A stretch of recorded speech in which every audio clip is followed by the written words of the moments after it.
Hey guys, so masarap ang ulam natin ngayon, seafood. Kumakain ba kayo nito? Ayan o, halaan. Sarap yan, may malunggay at miswa.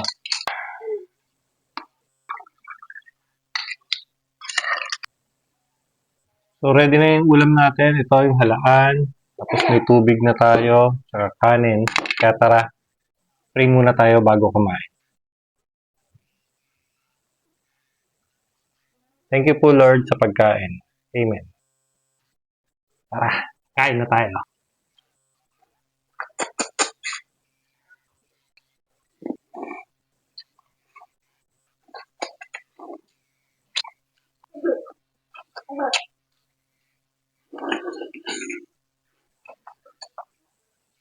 Round 2.